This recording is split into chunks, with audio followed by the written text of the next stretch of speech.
नमस्कार मंडळी, मराठी भूतांच्या गोष्टी या युट्यूब चॅनलवर आपलं स्वागत. आजच्या आपल्या कथेचा विषय आहे आबा.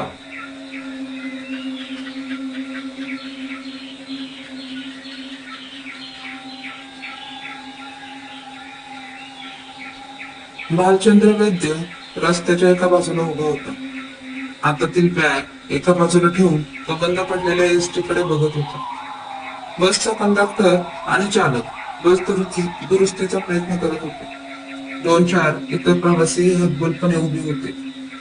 डॉक्टरकीची परीक्षा देऊन भालचंद्र मुंबईहून कोल्हापूरला त्याच्या खेडेगावात आई वडिलांना भेटायला आणि सुट्टी घालवायला आठवडाभर आला होता. भालचंद्रच्या घरात नावाने आणि पेशाने सगळे वैद्यच. गाठ उतरता उतरता अचानक एसटी मध्ये बिघाड झाला आणि बस बंद पडली. रात्रीचे 11:30 वाजले असते. अर्धा तास भालचंद्र तसाच उभा होता. आधीच बसला वेळेनुसार बराच उशीर झाला होता. इतक्यात कंडक्टर प्रवाशांकडे आला आणि म्हणा, बस चालू व्हायला उशीर लागत, मेकॅनिक आणावा लागत. माफ करा, पण तुम्हाला इथून पुढे या एसटीने जाता येणार नाही. भालचंद्र वैतागला होता. काय बोलावे आणि काय नाही. इतर प्रवासी काहीही बडबडत रस्त्यावर इतर वाहनांना हात दाखवत होते. मग कोणी थांबले तर शपथ. सरळ रस्त्याने चालत गेलो तर किमान 2 तास तरी लागतील. एखादे वाहन मिळाले तरी फाट्यावरून चालत 20 मिनिटे जावे लागेल. भालचंद्राचे विचार चक्र चालू होते. भालचंद्राने मागे वळून पाहिले. एक छोटा डोंगर होता, त्याच्या माहितीतला मारुतीची टेकडी. लहानपणापासून तो या टेकडीवर खेळत आला होता. चढायला सोपी पण थोडी पसरट अशी ती टेकडी होती.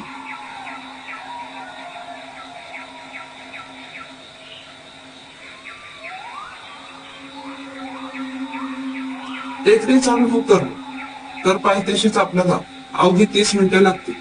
त्याने हातातील घड्याळ सरळ केल्याचे करून वेळ पाहिली. मध्यरात्र सुरू झाली होती. 12चा काळ उलटून 5-10 मिनिटं झाली होती. त्याने क्षणभर विचार केला आणि खाली ठेवलेली बॅग उचलली. भालचंद्र चालत टेकडीच्या पायथ्याशी आला. बॅगेतून त्याने छोटेखानी टॉर्च काढला आणि त्याच्या अंधुक प्रकाशात तो टेकडी चढू लागला. आजूबाजूला काळाकुट्टा अंधार पसरला होता.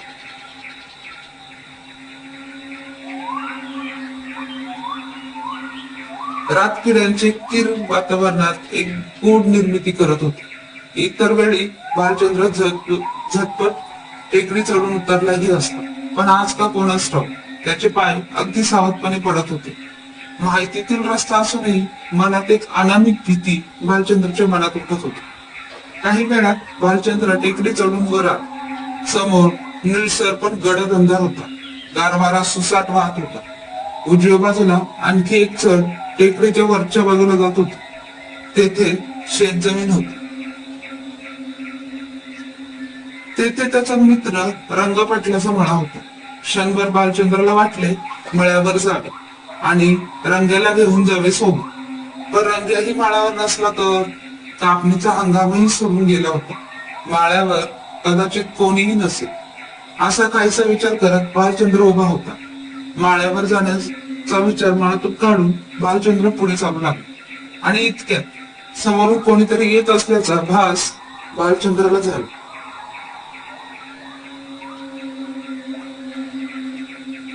दाट झाडी आणि झुडपांमुळे अंदाज लागत नव्हता, पण कोणीतरी त्याच्या दिशेने येत होते. भालचंद्रने टॉर्च त्या दिशेने फिरवला, पण 4-5 पावलांपुढे त्याचा प्रकाश उमटत होता. इतक्या रात्री कोण असावे या निर्जन टेकडीवर? अशा विचाराने भालचंद्रच्या छातीत धडकी भरली. पुढे जावे की मागे पळावे त्याला काही सुचेल. गार वाऱ्यातही त्याच्या कपाळावर घाम जमा होऊ लागला. तो हळूहळू डावीकडे सरकू लागला आणि एका झाडाच्या मागे जाऊन उभा राहिला. समोरून कोण येत असावे हे पाहण्यासाठी तो हळूच मान वाकवून झाडामागून बघत होता. समोरून येणारी व्यक्ती हळूहळू जवळ येत होती. अंधुक निळ्या प्रकाशात ती व्यक्ती भालचंद्रला दिसू लागली. साधारण 6 फूट उंच अशी ती व्यक्ती हातात काठी घेऊन पुढे चालत येत होती. डोक्यावर भगवा फेटा आणि अंगात पांढरा शुभ्र सदर आणि धोतर असा पेहरावा होता. तो माणूस चालत चालत भालचंद्राच्या बराच जवळ आला.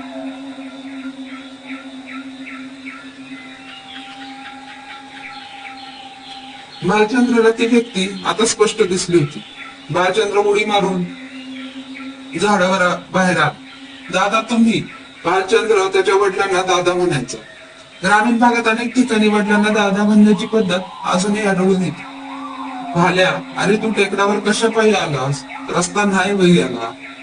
दादा भालचंद्राने बंद पडलेली एसटी आणि झोप झालेल्या उशिराबद्दल सविस्तर सांगितलं. पण इतक्या रात्रीचे तुम्ही या टेकडावर कसे आणि कुठे निघालात? भालचंद्र बोलले.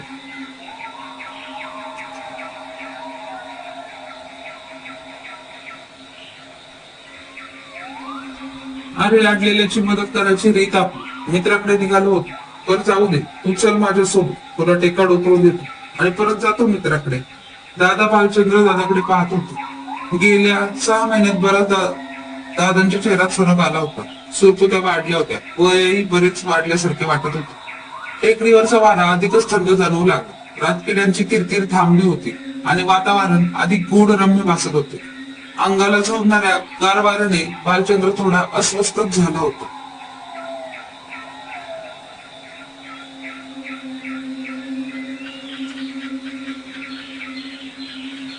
जास्त काही न बोलता दादा मागे वळून चालू लागले आणि भालचंद्र त्यांच्या मागून चालू लागला. काही काळ कोणी काहीच बोलले नाही.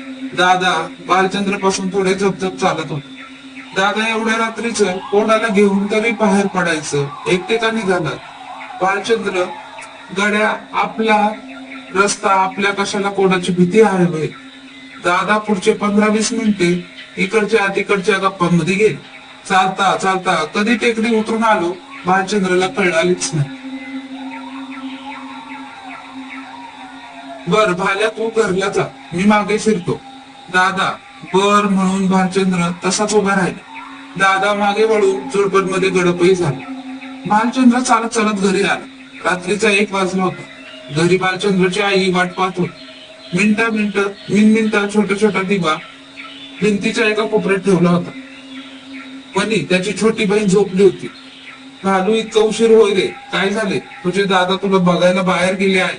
आई बोल. अगं आई, एसटी बिघडली होती म्हणून उशीर झाला आणि रस्त्याने चालत आलो असतो तर अजून 2 तासांनी आलो असतो. आणि दादा भेटले मला टेकडावर. टेकडावर? आईचा आश्चर्य उद्गार. का, काय झालं? भालचंद्र बोलला. पर हे तर त्यांच्या मित्राच्या मोटारीने गेले आहेत आणि फाट्यावर जाऊन बघतो म्हणाले. क्षणभर कोणी काहीच बोलले नाही. भालचंद्रही थोडा गोंधळला.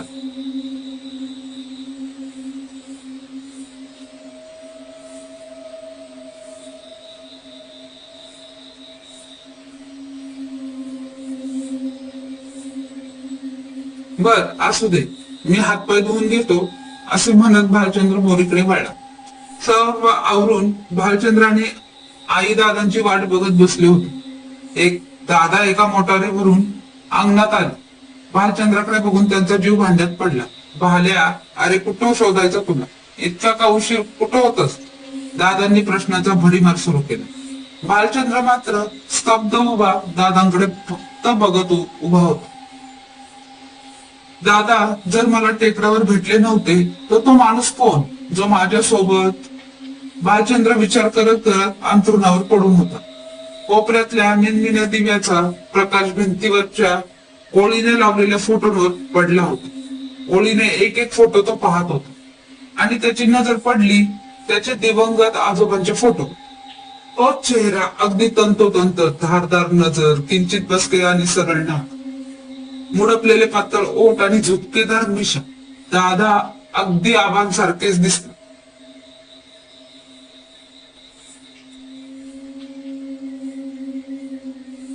म्हणजे ते दादा नव्हते, ते आबा.